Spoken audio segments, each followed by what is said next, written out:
Welcome back to a new video. In today's video, I'm doing a newly released room from TryHackMe. The new room called Revil or R Evil Corp. The room type is Blue Team, and you're required to conduct incident response on a compromised machine. So as you can see in the subheading, you are involved in an incident response engagement and need to analyze an infected host using Redline. So we've used Redlines in a couple videos before when we did the TryHackMe Redline room. Now in today's video we're gonna put Redline to an actual use. So basically, let's read the scenario, understand where we stand. So one of the employees at Lockman Group gave an IT department a call. The user is frustrated and mentioned that all of his files are renamed to a weird file extension that he has never seen before. After looking at the user's workstation, the IT guy already knew what was going on and transferred the case to the incident response team for further investigation. Who is the incident response team now? It is you.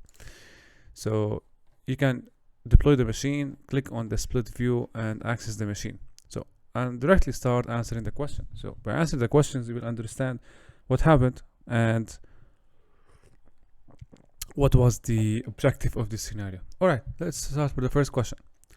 Now, what is the compromised employee's full name? What is the compromised employee's full name? Okay, so let's see here. We open Redline now. Don't forget to open Redline by clicking on the folder here and double click on the analysis session. Okay, we get back to Redline now. Now we want to extract the employee name. Most of the time, employee name matches the computer name. So if you go to system information, check on details here. So we see registered owner, logged in user, John Coleman. John Coleman is the name, but it doesn't necessarily match the computer name. So if you look at the host name here, this is the host name, this is the machine name. Yeah, I made a mistake, but actually you can find this information in the sys information. So we go back and paste in this. Okay, what is the operating system of the compromised host? Again, we stay in the system information tab. We see the operating system. So looking at the operating system now, Windows 7 Home Premium. Now be careful. You also should know, correct, Windows 7 Home Premium. Okay, the full name is this one. I just copied the product name, which doesn't give the full name of the OS. Okay, what's the name of the malicious executable that the user opened?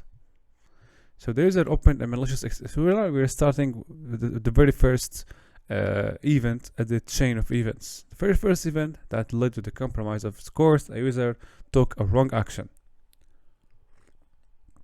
Now the wrong action in this case, the user has opened a malicious executable file. We're required to find the name of the file. Most of the time these files are downloaded over the internet. So if you go to find download history, okay, check out the files here. So the user has downloaded two files. The first one is the Tor project file, and the next one is a file called winrar2021.exe. If you look at the URL, it has been downloaded over an internal IP address. So why would a user download WinRAR from an internal IP address? Which makes it suspicious, right? So if you go back, we check this. What is the name of the malicious executable file that user opened? Now I am inclined that the file is WinRAR 2021. Let me try this.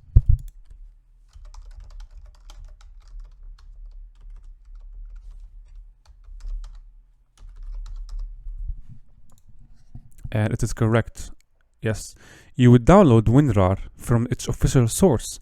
Why would you download WinRAR from an internal IP address, right? So this means that either the attacker has managed to get access to the network, get an internal IP address, run a server, and serve the file, or the user has just retrieved the file from a already compromised machine on the network. That's how it happened, I guess. Okay, What is the full URL that the user visited to download the malicious binary? Include the binary as well. So here we are. This is the URL. Copy that. Paste. Okay. Let's remove all of the clutter.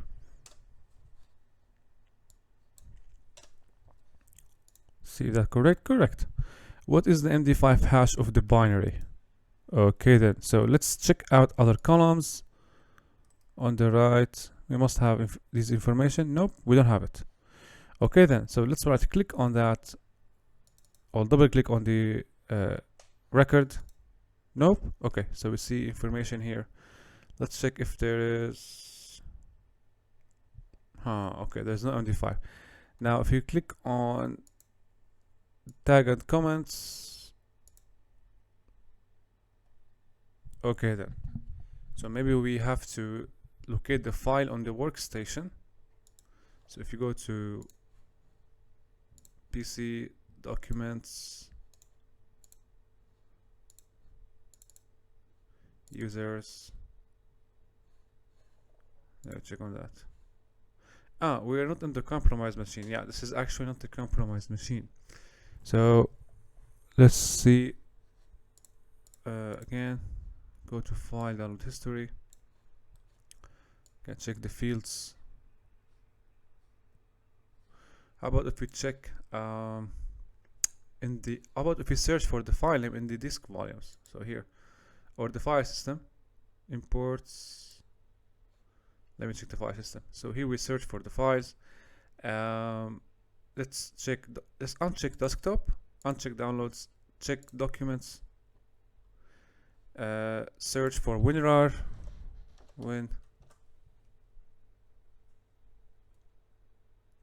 Okay.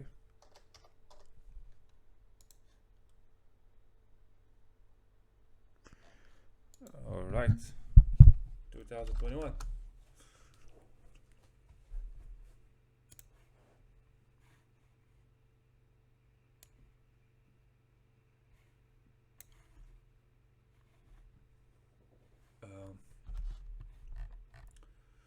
I think we have to improve our search a bit.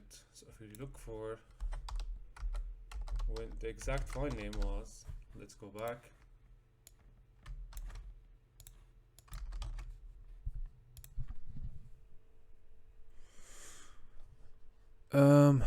Where is the file? Documents. This is not a good way of search, but I'm gonna locate the file, see if there is. The file does not appear to be here. Let's go to the right, see if there's a column for MD5. Yeah, here is a column for MD5 checksum. So if I get back now to find download history, and it's in downloads. It is in downloads, not in documents. So if you check back the file system, we were looking in the wrong place. So uncheck documents, check downloads. So in the downloads section, we have the file name here easily located, and on the right we can check the MD5 hash sum of the file. So copy that.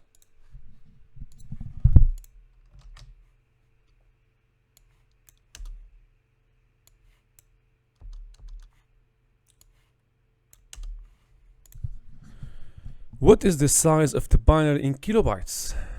Okay, the size. Here are all of the attributes related to the file. So you see the file size is 164 kilobytes. 164. What is the extension to which the users files got renamed? This one is kind of tricky. Now we have to find out what is the file extension that all of the files on the PC turned into when the user opened the malicious file. So we have to look for a weird file extension here, not familiar. If you look at the downloads, we see extensions in .lock or lock.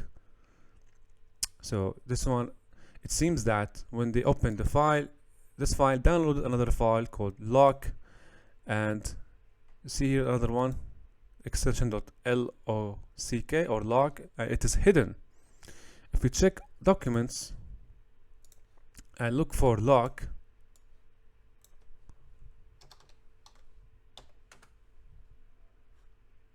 you see now we have another one in documents. If you check now the desktop, see there is existence on this. Yeah, you see also the same existence happens to be here at the desktop, lock.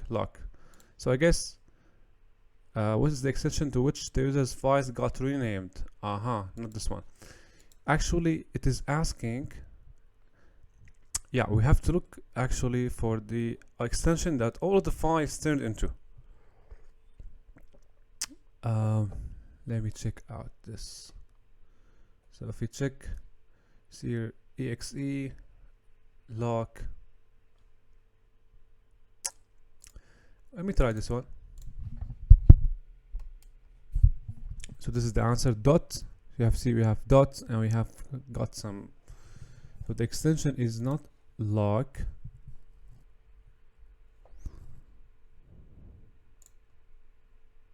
Files. So user files normally are in desktop, documents, downloads. Let me check downloads again.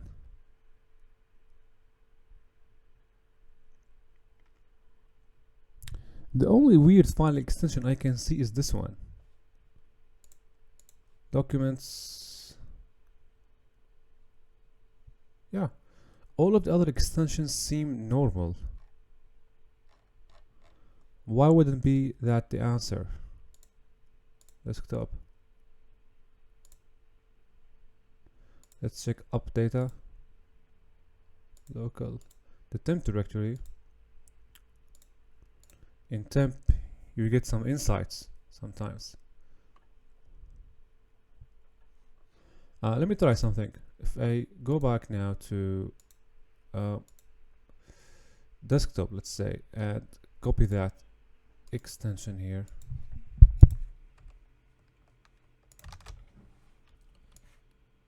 I don't like this, but that's the way it's copying, unfortunately. So let's try this one. Seems like we need some hints. Check user's desktop folder for the .txt and .zip files. The answer includes the leading dot. So if you go to desktop, .txt and dots. So you see here SDL redline.zip dot something. I didn't notice this, by the way. So I've got some file. So actually, yeah, there are some files where the extensions seem actually weird. I didn't see this. Let's copy that. Let's copy the sample.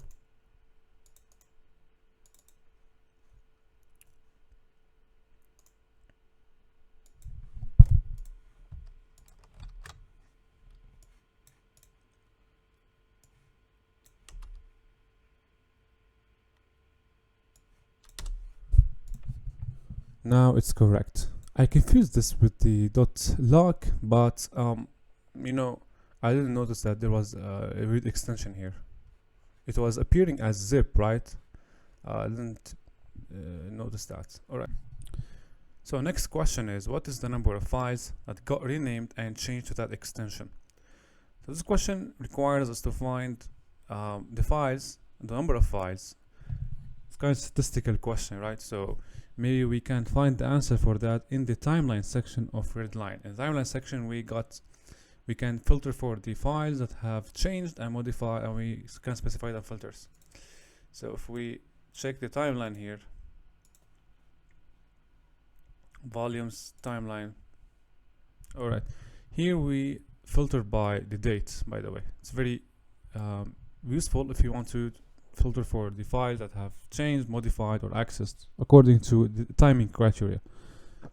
So I'm going to deselect all and check on changed.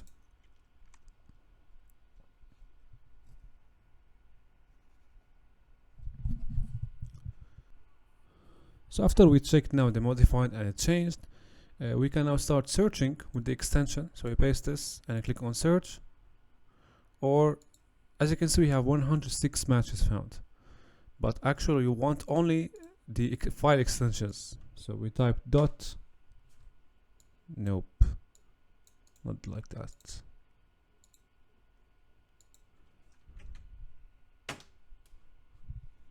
See why it's doing like that. Oh my god, this is bullshit. Yeah, so let's copy again. Okay, search. So 48 matches.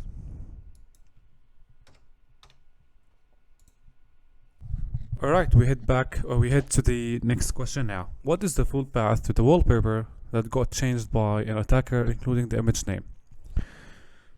Okay, so there is a wallpaper, alright, on the, that was used as a background on the user desktop. It got changed by the attacker when the user executed the file winrar.exe. Seems like we're talking about ransomware attack, as I said earlier. Now let's find that image file. Now normally we would go to timeline. If we check the timeline, here we can check some attributes of the file. Since the wallpaper has changed, it means it either has been accessed as a file, or the file name has also been accessed. So we can check the accessed here column, and we search for PMP. PMP is commonly used for wallpapers. It could be PNG as well, but the common rule says that most wallpapers have PMP extension. So if we search for that, we can see 176 matches. And I'm not sure you have the luxury or the time to look over 176 matches. It's the recommendation of the question to look on the timeline, but my recommendation is not to do that. Just go to File System, and you know, it's a wallpaper. Most of the time wallpapers are stored under the users or under the user itself. So if you check on desktop, documents, downloads, these are the places or the common places where a wallpaper could be stored. If you search for .pmp, we don't have matches. Now if we uncheck these and look for the next possible location, which is pictures, look for PMB, also we've got nothing. Now let's look at the up data. Also search for that. What's happening? Okay, let's put that at the end here and search. So we've got two matches. This is the first one and this is the next one. So John Coleman.pmp HK8. Let me look at the question. Okay, so let's try with the first one. Copy that.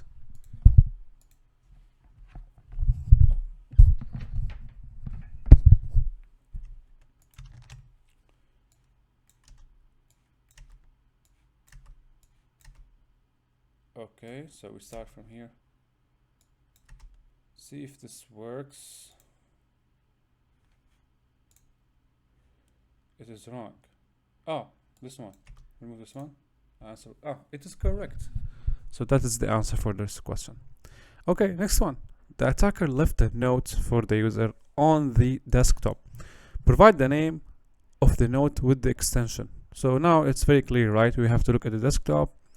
Go to desktop. So there is a note here. Provide the name of the note with the extension. So you have this one, readme. It seems to me that this is the name, right? So should we provide the full path? No, only the name of the note file. Okay then, let's copy that.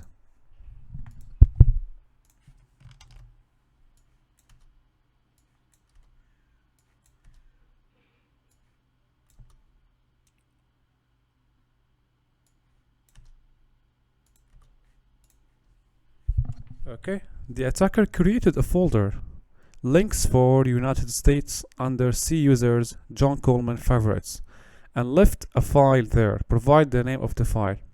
So there is a folder here called links for United States under favorites. So John Coleman, go to favorites. The folder name is links for United States. Okay, so provide the name of the file.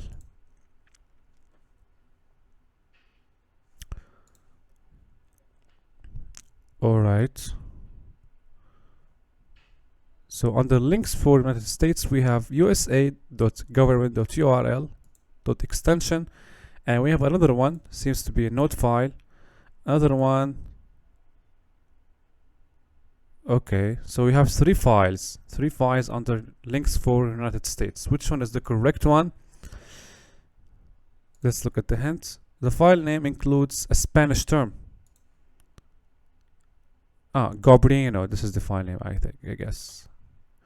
Copy with headers? No, without headers. So this is the file name.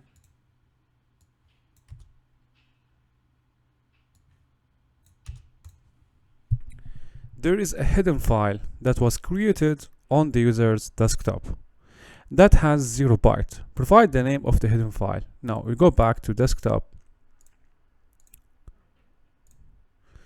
and we look at hidden files, see if there is a filter for hidden files.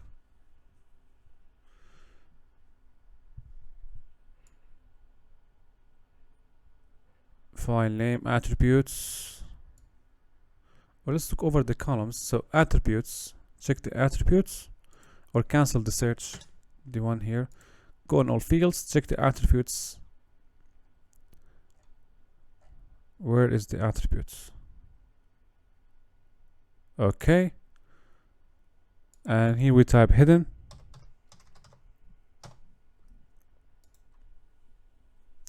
So we have 3 hidden files. If we check the attributes section, indeed they are hidden. So any other feature that makes the file stand out, 0 bytes.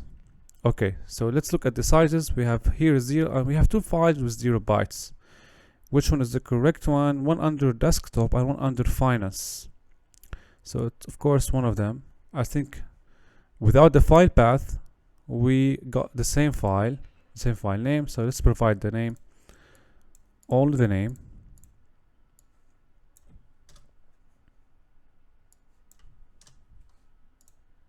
Okay. The user downloaded a decryptor hoping to decrypt all the files, but he failed.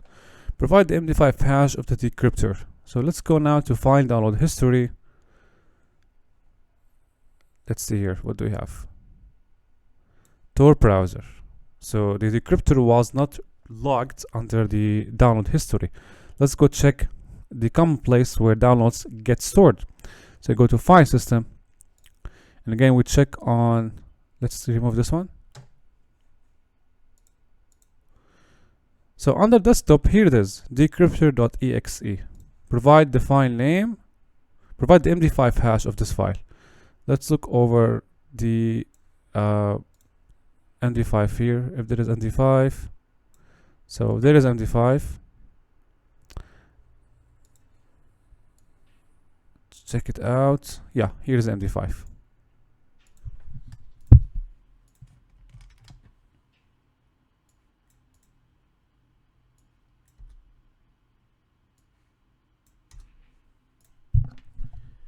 In the ransomware notes, the attacker provided a URL that's accessible through the normal browser in order to decrypt one of the encrypted files for free.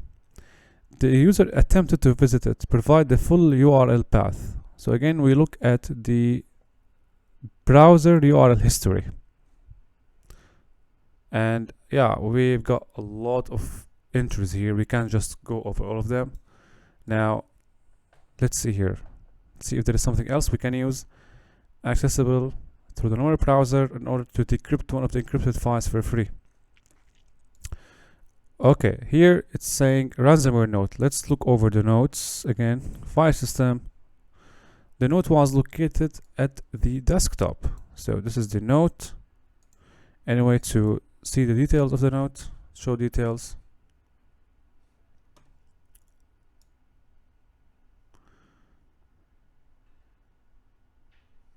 Strings.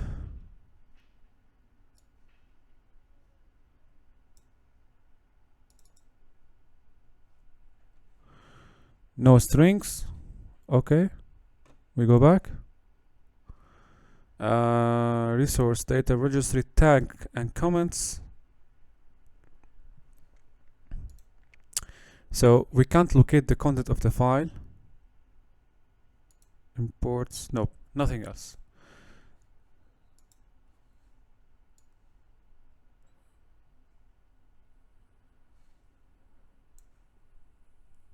Any other note? This is the only note actually. So let's go back and check in the browser URL history.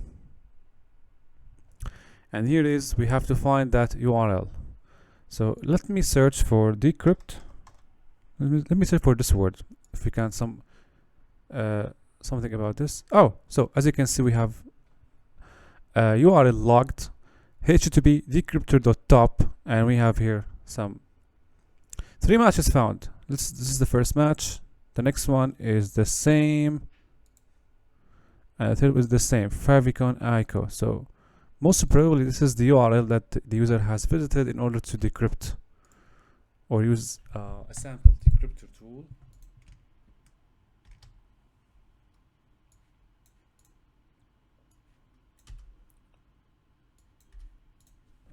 It is correct. What are some three names associated with the malware?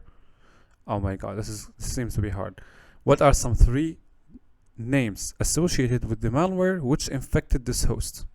Enter the names in alphabetical order. 3 names associated with the malware which infected the host. So now we have to do some intelligence on that. I guess we have to grab the MD5 hash.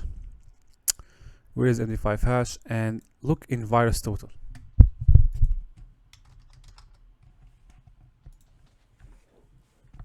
If we paste the hash now,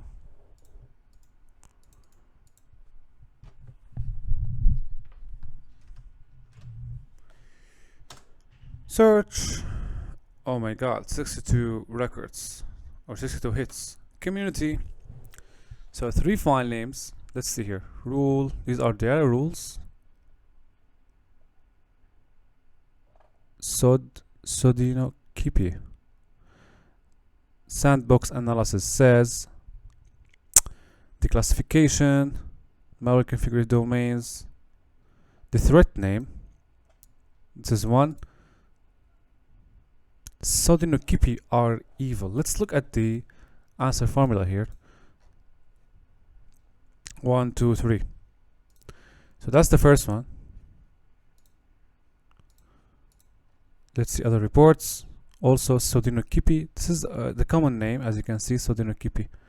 Reference description detects Sodinokibi malware deployed by Iranian criminals. No offense, guys. I'm just reading the description. Let's look here. R evil. So R evil, you have R evil, and also you have Sodinokibi. How about if we take the hash from the question, from the answer here, and we Google it?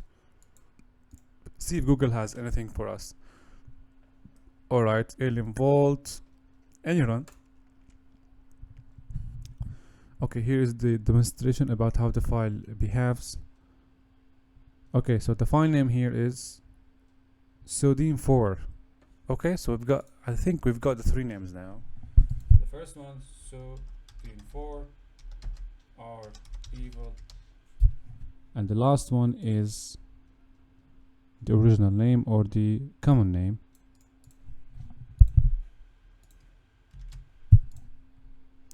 Nope. Hint. Oh, enter the names in alphabetical order. Okay, so let's make that correct. Remove this one. The first comes are evil.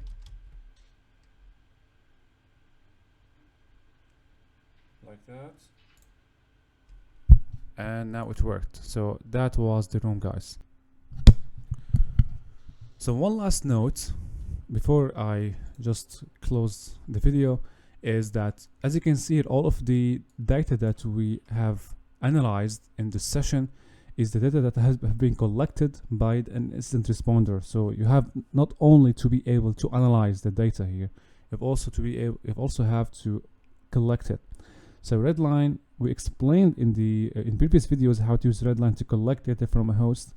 You can get back to these videos if you feel some confusion about how data are collected. So that was for today. I hope you found that video helpful, and see you in the next video.